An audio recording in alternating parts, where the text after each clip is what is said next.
Hello दोस्तों, तो जय हिंद। स्वागत है फिर से आज एक नए मॉक टेस्ट में। और जैसा कि मैंने आप लोगों से प्रॉमिस किया था कि कल से जो अपना मॉक टेस्ट होने वाला है वो कंटिन्यू होगा और मैं डेली कोशिश करूंगा कि एक मॉक टेस्ट ये जो अपना चल रहा था सीरीज वो डेली करवा पाऊँ। तो आज उसी को लेकर मैं प्रेजेंट हुआ हूँ। तो देखिएगा, आज का पहला ही क्वेश्चन है। बिना देरी के हम लोग अपने क्वेश्चनों को डिस्कस करेंगे। तो देखिएगा, आज का पहला ही क्वेश्चन है कि संस्कृत नाटक मत विलास प्रहसन की रचना किसने की थी। इंपॉर्टेंट क्वेश्चन है और ऐसे क्वेश्चन ही आप लोगों को एग्जाम्स में देखने को मिलेंगे। तो किसने की थी, 4 ऑप्शन दिए गए हैं। तो आप लोगों को याद रखना है कि मत विलास प्रहसन की जो रचना है वो महेंद्र वर्मन प्रथम ने की थी। ऑप्शन नंबर ए इस क्वेश्चन का राइट आंसर हो जाएगा। नेक्स्ट क्वेश्चन की तरफ मूव करेंगे और हमारा अगला क्वेश्चन है, देखिएगा क्वेश्चन नंबर 2। क्वेश्चन नंबर 2 है कि किस चोल राजा ने गंगई कोंडा चोल की उपाधि धारण की। इंपॉर्टेंट क्वेश्चन है ये भी। गंगई कोंडा चोल की उपाधि किसने धारण की थी और वो चोल राजा बताना है आपको। क्या राजराज प्रथम ने धारण की थी, या राजेंद्र प्रथम ने, या राजाधिराज, या कुलोतुंग प्रथम ने। क्या होगा इस क्वेश्चन का राइट आंसर? इस क्वेश्चन का राइट आंसर होगा ऑप्शन नंबर बी, राजेंद्र प्रथम। राजेंद्र प्रथम ने गंगई कोंडा चोल की उपाधि धारण की थी। तो आप लोग याद रखिएगा। नेक्स्ट क्वेश्चन की तरफ मूव करेंगे और हमारा अगला क्वेश्चन है क्वेश्चन नंबर 3। क्वेश्चन नंबर 3 को देखिएगा कि भू राजस्व की दहसाला प्रणाली किसने शुरू की थी। इंपॉर्टेंट क्वेश्चन है। और दहसाला प्रणाली जो है वो किसने शुरू की थी, तो टोडरमल जी का नाम आप लोग याद रखिएगा। टोडरमल ने शुरू की थी दहसाला प्रणाली। इंपॉर्टेंट क्वेश्चन है, option number C is right. Next question देखिएगा, क्वेश्चन नंबर 4। क्वेश्चन नंबर 4 है कि 1815 में आत्मीय सभा की स्थापना किसने की थी। तो आत्मीय सभा की स्थापना के बारे में पूछा गया है, तो राजा राम मोहन राय इस क्वेश्चन का राइट आंसर होगा, क्योंकि 1815 के अंदर राजा राम मोहन राय ने ही आत्मीय सभा की स्थापना की थी। ऑप्शन नंबर डी इस क्वेश्चन का राइट आंसर हो जाएगा। नेक्स्ट क्वेश्चन देखिएगा, क्वेश्चन नंबर 5। क्वेश्चन नंबर 5 है कि भारतीय राष्ट्रीय कांग्रेस की पहली महिला अध्यक्ष कौन थी। इंपॉर्टेंट क्वेश्चन है और इस क्वेश्चन को दो तरीके से पूछा जा सकता है। देखिए, भारतीय राष्ट्रीय कांग्रेस की पहली महिला अध्यक्ष कौन थी ये पूछा गया है। तो कांग्रेस की पहली महिला अध्यक्ष कौन थी, एनी बेसेंट थी। और अगर भारतीय महिला के बारे में पूछा जाएगा कि राष्ट्रीय कांग्रेस की भारतीय पहली जो भारतीय महिला अध्यक्ष हैं वो कौन है, तब आप लोगों का आंसर चेंज हो जाएगा। तब आप लोगों का आंसर जो होगा वो सरोजिनी नायडू हो जाएगा। तो आई होप ये क्वेश्चन भी आप लोगों को क्लियर हो जाएगा। तो राष्ट्रीय कांग्रेस की पहली महिला अध्यक्ष कौन थी, एनी बेसेंट। एनी बेसेंट इस क्वेश्चन का राइट आंसर हो जाएगा। नेक्स्ट क्वेश्चन की तरफ मूव करेंगे और हमारा अगला क्वेश्चन है क्वेश्चन नंबर 6। क्वेश्चन नंबर 6 को ध्यान से देखिएगा। क्वेश्चन नंबर 6 है कि तेभागा आंदोलन 1946 के अंदर जो हुआ था वो किस राज्य में हुआ था, ये आप लोगों से पूछा गया है। तो तेभागा आंदोलन जो है वो बंगाल के अंदर हुआ था। ऑप्शन नंबर बी इस क्वेश्चन का राइट आंसर हो जाएगा। नेक्स्ट क्वेश्चन देखिएगा, क्वेश्चन नंबर 7। क्वेश्चन नंबर 7 है कि भारतीय अशांति का जनक यानी फादर ऑफ इंडियन अर्नेस्ट किसे कहा जाता है। तो भारतीय अशांति के जनक के बारे में पूछा गया है। तो क्या होगा इस क्वेश्चन का राइट आंसर? इस क्वेश्चन का राइट आंसर होगा बाल गंगाधर तिलक। बाल गंगाधर तिलक जी को भारतीय अशांति का जनक कहा जाता है। नेक्स्ट क्वेश्चन की तरफ मूव करेंगे और हमारा अगला क्वेश्चन है क्वेश्चन नंबर 8। क्वेश्चन नंबर 8 है कि कौन सा अनुच्छेद भारत की आकस्मिकता निधि से संबंधित है। इंपॉर्टेंट क्वेश्चन है और भारत की आकस्मिकता निधि के बारे में पूछा गया है। तो क्वेश्चन नंबर 8 का जो राइट आंसर होगा वो होगा ऑप्शन नंबर डी, अनुच्छेद 267। अनुच्छेद 267 इस क्वेश्चन का राइट आंसर हो जाएगा। नेक्स्ट क्वेश्चन की तरफ मूव करेंगे और हमारा अगला क्वेश्चन है क्वेश्चन नंबर 9। क्वेश्चन नंबर 9 है कि जिला न्यायाधीशों की नियुक्ति कौन करता है। इंपॉर्टेंट क्वेश्चन है। और जिला न्यायाधीशों की नियुक्ति कौन करता है, तो राज्यपाल यानी गवर्नर करते हैं। आर्टिकल 233 के तहत जो राज्यपाल है वो जिला न्यायाधीशों की नियुक्ति करते हैं। नेक्स्ट क्वेश्चन की तरफ मूव करेंगे और हमारा अगला क्वेश्चन है क्वेश्चन नंबर 10। क्वेश्चन नंबर 10 है कि समान न्याय और मुफ्त कानूनी सहायता किस अनुच्छेद के अंतर्गत आता है। इंपॉर्टेंट क्वेश्चन है और ऐसे क्वेश्चन आप लोगों से एग्जाम में जरूर पूछे जाएंगे।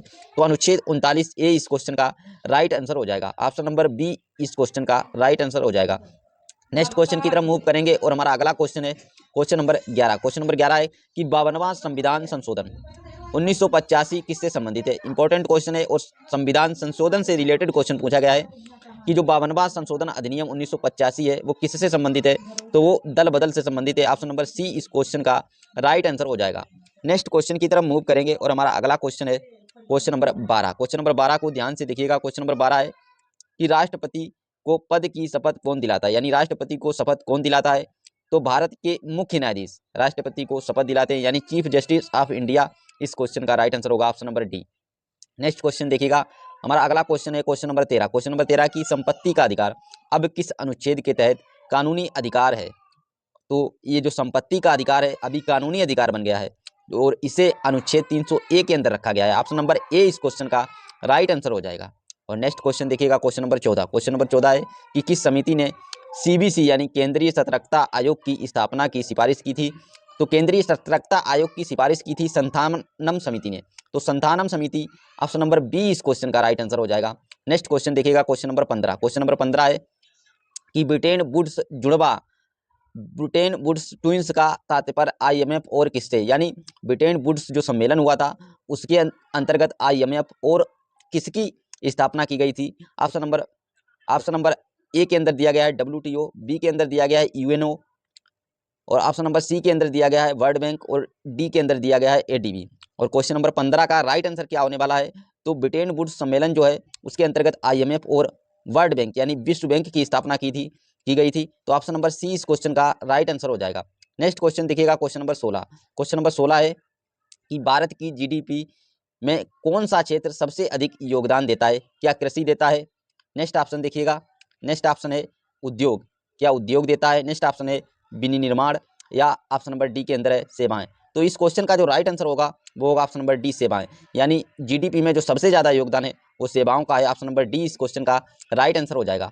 और नेक्स्ट क्वेश्चन देखिएगा क्वेश्चन नंबर 17। क्वेश्चन नंबर 17 है कि पीली क्रांति येलो रिवोल्यूशन किससे उत्पादन से संबंधित है। तो पीली क्रांति किसके उत्पादन से संबंधित है, तो तिलहन के उत्पादन से संबंधित है। ऑप्शन नंबर ए इस क्वेश्चन का राइट आंसर हो जाएगा। नेक्स्ट क्वेश्चन की तरफ मूव करेंगे और हमारा अगला क्वेश्चन है क्वेश्चन नंबर 18। भारत में राष्ट्रीय आय की गणना कौन करता है। इंपॉर्टेंट क्वेश्चन है और ऐसे क्वेश्चन आप लोगों से एग्जाम्स में जरूर पूछे जाएंगे, तो ध्यान से देखिएगा। जो राष्ट्रीय आय की गणना है वो NSO यानी राष्ट्रीय सांख्यिकी कार्यालय द्वारा की जाती है। तो ऑप्शन नंबर बी इस क्वेश्चन का राइट आंसर हो जाएगा। नेक्स्ट क्वेश्चन देखिएगा क्वेश्चन नंबर 19। क्वेश्चन नंबर 19 है कि एशियाई विकास बैंक यानी ADB का मुख्यालय कहाँ है। और आप लोगों से ऐसे क्वेश्चन ये हेडक्वार्टर से रिलेटेड है जरूर पूछे जाएंगे। तो एशियाई विकास बैंक का जो हेडक्वार्टर है वो मनीला फिलीपींस के अंदर है। ऑप्शन नंबर डी इस क्वेश्चन का राइट आंसर हो जाएगा। और नेक्स्ट क्वेश्चन देखिएगा क्वेश्चन नंबर 20। क्वेश्चन नंबर 20 है कि ओपन मार्केट ऑपरेशन किसके द्वारा किए जाते हैं। और इंपॉर्टेंट क्वेश्चन है, और ओपन मार्केट ऑपरेशन जो है वो RBI के द्वारा किए जाते हैं। ऑप्शन नंबर ए इस क्वेश्चन का राइट आंसर हो जाएगा। नेक्स्ट क्वेश्चन देखिएगा क्वेश्चन नंबर 21। क्वेश्चन नंबर 21 है कि दिफू दर्रा किस राज्य में स्थित है। और दिफू दर्रा के बारे में पूछा गया है, और दिफू दर्रा जो है वो अरुणाचल प्रदेश के अंदर है। तो ऑप्शन नंबर बी इस क्वेश्चन का राइट आंसर हो जाएगा। नेक्स्ट क्वेश्चन की तरफ मूव करेंगे और हमारा अगला क्वेश्चन है क्वेश्चन नंबर 22। क्वेश्चन नंबर 22 है किस नदी को बिहार का शोक कहा जाता है। इंपॉर्टेंट क्वेश्चन है और आप लोगों को बताना है कि बिहार का शोक किस नदी को कहा जाता है। तो बिहार का जो शोक है वो कोसी नदी को कहा जाता है। ऑप्शन नंबर सी इस क्वेश्चन का राइट आंसर हो जाएगा। नेक्स्ट क्वेश्चन की तरफ मूव करेंगे और हमारा अगला क्वेश्चन है क्वेश्चन नंबर 23। क्वेश्चन नंबर 23 है भारत की सबसे पुरानी पर्वत श्रृंखला कौन सी है। इंपॉर्टेंट क्वेश्चन है और भारत की सबसे ओल्डेस्ट रेंज पूछी गई है, यानी सबसे ओल्डेस्ट माउंटेन रेंज के बारे में पूछा गया है। तो सबसे पुरानी जो पर्वत श्रृंखला है वो अरावली है। ऑप्शन नंबर डी इस क्वेश्चन का राइट आंसर हो जाएगा। नेक्स्ट क्वेश्चन की तरफ मूव करेंगे और हमारा अगला क्वेश्चन है क्वेश्चन नंबर 24। क्वेश्चन नंबर 24 है सेडल पीक किसकी सबसे ऊंची चोटी है। इंपॉर्टेंट क्वेश्चन है और सेडल पीक के बारे में पूछा गया है। और ये जो सेडल पीक है ये अंडमान द्वीप समूह की सबसे ऊंची चोटी है। तो आप लोगों को याद रखना है अंडमान द्वीप समूह की सबसे ऊंची जो चोटी है वो सेडल पीक है। ऑप्शन नंबर ए इस क्वेश्चन का राइट आंसर हो जाएगा। नेक्स्ट क्वेश्चन की तरफ मूव करेंगे और हमारा अगला क्वेश्चन है क्वेश्चन नंबर 25। क्वेश्चन नंबर 25 है भारत में बॉक्साइट का सबसे बड़ा उत्पादक राज्य कौन सा है। इंपॉर्टेंट क्वेश्चन है और खनिज से रिलेटेड क्वेश्चन पूछा गया है। और बॉक्साइट का सबसे बड़ा उत्पादक राज्य कौन सा है, तो उड़ीसा इस क्वेश्चन का राइट आंसर होगा। ऑप्शन नंबर बी, उड़ीसा के अंदर सबसे ज्यादा बॉक्साइट का उत्पादन किया जाता है। तो ऑप्शन नंबर बी इस क्वेश्चन का राइट आंसर हो जाएगा। नेक्स्ट क्वेश्चन की तरफ मूव करेंगे और हमारा अगला क्वेश्चन है क्वेश्चन नंबर 26। क्वेश्चन नंबर 26 है वन अनुसंधान संस्थान कहाँ स्थित है, यानी फॉरेस्ट रिसर्च इंस्टीट्यूट के बारे में पूछा गया है। और फॉरेस्ट इंस्टीट्यूट रिसर्च जो है वो कहाँ पे है, तो वो देहरादून के अंदर है। ऑप्शन नंबर डी इस क्वेश्चन का राइट आंसर हो जाएगा। नेक्स्ट क्वेश्चन की तरफ मूव करेंगे और हमारा अगला क्वेश्चन है क्वेश्चन नंबर 27। क्वेश्चन नंबर 27 है स्यादवाद यानी शायद का सिद्धांत किसका मूल दर्शन है। इंपॉर्टेंट क्वेश्चन है और स्यादवाद का जो सिद्धांत है वो जैन धर्म से संबंधित है। तो ऑप्शन नंबर ए इस क्वेश्चन का राइट आंसर हो जाएगा। नेक्स्ट क्वेश्चन की तरफ मूव करेंगे और हमारा अगला क्वेश्चन है क्वेश्चन नंबर 28। क्वेश्चन नंबर 28 को ध्यान से देखिएगा, इंपॉर्टेंट क्वेश्चन है कि गोपुरम नामक विशाल प्रवेश द्वार मीनारें किसकी विशेषता है। इंपॉर्टेंट क्वेश्चन है और ये जो गोपुरम नामक विशाल प्रवेश द्वार ये विशेषताएं हैं ये द्रविड़ शैली की विशेषताएं हैं। ऑप्शन नंबर बी इस क्वेश्चन का राइट आंसर हो जाएगा। नेक्स्ट क्वेश्चन की तरफ मूव करेंगे और हमारा अगला क्वेश्चन है क्वेश्चन नंबर 29। क्वेश्चन नंबर 29 है कानूनी ग्रंथ मिताक्षरा किसने लिखा था। और मिताक्षरा के बारे में पूछा गया है, मिताक्षरा को किसने लिखा था, तो मिताक्षरा को जो है वो विज्ञानेश्वर ने लिखा था। ऑप्शन नंबर सी इस क्वेश्चन का राइट आंसर हो जाएगा। और विज्ञानेश्वर जी का नाम आप लोग याद जरूर रखिएगा। मिताक्षरा जो है वो कानूनी ग्रंथ है, इसीलिए एग्जाम्स में बार बार पूछा जाता है। नेक्स्ट क्वेश्चन की तरफ मूव करेंगे और हमारा अगला क्वेश्चन है क्वेश्चन नंबर 30। क्वेश्चन नंबर 30 है कि कौन सा भारतीय शास्त्रीय नृत्य जो है वो त्रिभंग मुद्रा का उपयोग करता है। इंपॉर्टेंट क्वेश्चन है। और त्रिभंग मुद्रा का जो है वो उपयोग कौन सा शास्त्रीय नृत्य करता है, तो ये उड़ीसी नृत्य जो है वो करता है। ऑप्शन नंबर डी इस क्वेश्चन का राइट आंसर हो जाएगा। नेक्स्ट क्वेश्चन की तरफ मूव कर जाएंगे और हमारा अगला क्वेश्चन है क्वेश्चन नंबर 31। क्वेश्चन नंबर 31 है कि गायत्री मंत्र किस वैदिक देवता को समर्पित है। और इंपॉर्टेंट क्वेश्चन है और वेदों से रिलेटेड क्वेश्चन पूछा गया है। तो गायत्री मंत्र जो है वो सवित्र देवता को समर्पित है और ये ऋग्वेद के तीसरे मंडल में है। तो ऑप्शन नंबर ए इस क्वेश्चन का राइट आंसर हो जाएगा। नेक्स्ट क्वेश्चन की तरफ मूव करेंगे और हमारा अगला क्वेश्चन है क्वेश्चन नंबर 32। क्वेश्चन नंबर 32 है पिक वालवर्म यानी गुलाबी सूंडी एक आम कीट है जो किसे प्रभावित करता है। इंपॉर्टेंट क्वेश्चन है और ये कीड़ा होता है, एक सूड़ी होती है, उस सूड़ी के बारे में पूछा गया है। और ये किसे प्रभावित करता है, तो ये कपास को प्रभावित करता है। ऑप्शन नंबर डी इस क्वेश्चन का राइट आंसर हो जाएगा। नेक्स्ट क्वेश्चन की तरफ मूव करेंगे और हमारा अगला क्वेश्चन है क्वेश्चन नंबर 33 नंबर क्वेश्चन है। इंपॉर्टेंट क्वेश्चन है प्रधानमंत्री फसल बीमा योजना PMFBY ने किस योजना का स्थान लिया है। तो किस योजना का स्थान लिया है, ये ऑप्शन नंबर ए के अंदर देखिएगा राष्ट्रीय कृषि बीमा योजना, नेशनल एग्रीकल्चरल इंश्योरेंस स्कीम का स्थान लिया है प्रधानमंत्री फसल बीमा योजना ने। तो ऑप्शन नंबर ए इस क्वेश्चन का राइट आंसर हो जाएगा। नेक्स्ट क्वेश्चन की तरफ मूव करेंगे और हमारा अगला क्वेश्चन है क्वेश्चन नंबर 34। क्वेश्चन नंबर 34 है फिलिप्स वक्र किसके बीच विपरीत संबंध को सुझाव देता है। इंपॉर्टेंट क्वेश्चन है और ऐसे क्वेश्चन अच्छे एग्जाम्स में पूछे जाते हैं, जैसे UPPCS हुआ, ROAR हुआ या SSC CGL, इस तरीके के एग्जाम में ऐसे क्वेश्चन आप लोगों को देखने को मिलते हैं। तो फिलिप्स वक्र के बारे में पूछा गया है और ये किसमें संबंध को स्थापित करता है। क्वेश्चन नंबर 34 का जो राइट आंसर होगा वो होगा ऑप्शन नंबर सी मुद्रा स्फीति और बेरोजगारी। ऑप्शन नंबर सी इस क्वेश्चन का राइट आंसर हो जाएगा। नेक्स्ट क्वेश्चन की तरफ मूव करेंगे और हमारा अगला क्वेश्चन है क्वेश्चन नंबर 35। क्वेश्चन नंबर 35 है भुगतान संतुलन में अदृश्य व्यापार का अर्थ किसमें व्यापार है। इंपॉर्टेंट क्वेश्चन है और 35 नंबर क्वेश्चन का जो राइट आंसर होगा वो होगा ऑप्शन नंबर डी सेवाएं सर्विसेज। नेक्स्ट क्वेश्चन देखिएगा क्वेश्चन नंबर 36। क्वेश्चन नंबर 36 है कि टोडा जनजाति मुख्य रूप से कहाँ पाई जाती है। टोडा जनजाति के बारे में पूछा गया है और टोडा जनजाति जो है वो नीलगिरी की पहाड़ियों में पाई जाती है। तो ऑप्शन नंबर बी इस क्वेश्चन का राइट आंसर हो जाएगा। नेक्स्ट क्वेश्चन की तरफ मूव करेंगे और हमारा अगला क्वेश्चन है क्वेश्चन नंबर 37। क्वेश्चन नंबर 37 है जनसांख्यिकी जाल तब होता है जब क्या होता है, उच्च मृत्यु दर या निम्न मृत्यु दर या निम्न जन्म दर, या ऑप्शन नंबर सी के अंदर है निम्न मृत्यु दर या उच्च जन्म दर। क्या होगा इस क्वेश्चन का राइट आंसर। ऑप्शन नंबर 37 का जो राइट आंसर होगा वो होगा ऑप्शन नंबर सी निम्न मृत्यु दर और उच्च जन्म दर, low death rate and high birth rate. Option number C इस क्वेश्चन का राइट आंसर हो जाएगा। नेक्स्ट क्वेश्चन की तरफ मूव करेंगे और हमारा अगला क्वेश्चन है क्वेश्चन नंबर 38। क्वेश्चन नंबर 38 है ग्रीन मफलर योजना किसे नियंत्रित करने से संबंधित है। और ग्रीन मफलर योजना के बारे में पूछा गया है। तो 38 नंबर क्वेश्चन का राइट आंसर होगा ऑप्शन नंबर सी ध्वनि प्रदूषण से संबंधित है ग्रीन मफलर योजना।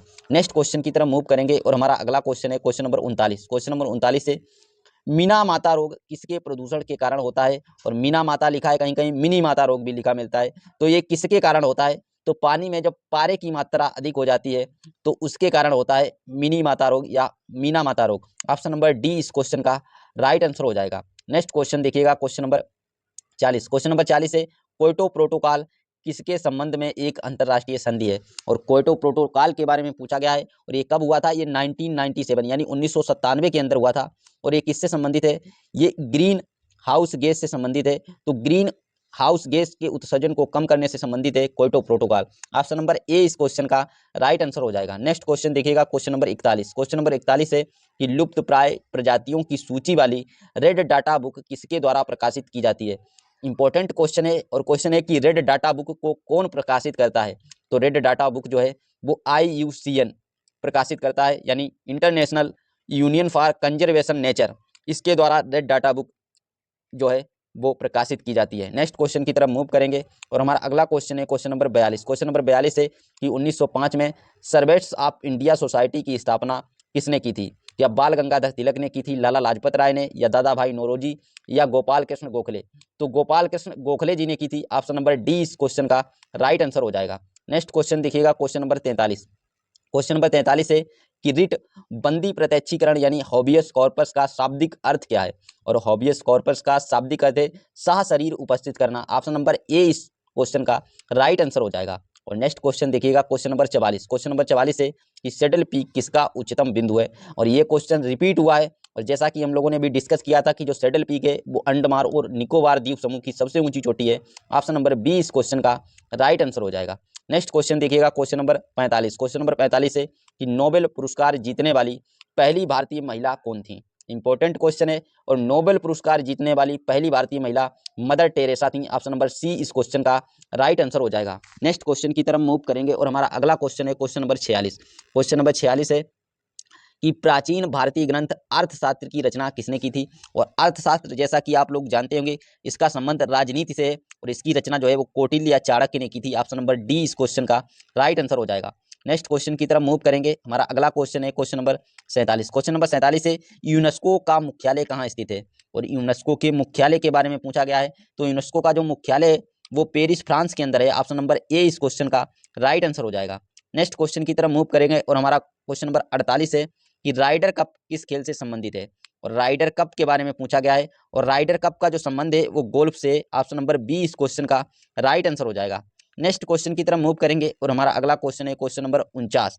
क्वेश्चन नंबर 49 है विश्व ओजोन दिवस कब मनाया जाता है? और विश्व ओजोन दिवस 16 सितंबर को मनाया जाता है। ऑप्शन नंबर सी इस क्वेश्चन का राइट आंसर हो जाएगा। नेक्स्ट क्वेश्चन देखिएगा, क्वेश्चन नंबर 50। क्वेश्चन नंबर 50 है कि भारत द्वारा प्रक्षेपित प्रथम उपग्रह का नाम क्या था? इंपॉर्टेंट क्वेश्चन है, और ये हमारा आज का लास्ट क्वेश्चन होने वाला है। भारत का भारत द्वारा प्रक्षेपित प्रथम उपग्रह का नाम पूछा गया है। तो क्या है, क्या भास्कर है, रोहिणी है, या एप्पल है, या आर्यभट्ट? तो आर्यभट्ट जो है वो भारत द्वारा प्रक्षेपित प्रथम उपग्रह है। ऑप्शन नंबर डी इस क्वेश्चन का राइट आंसर हो जाएगा।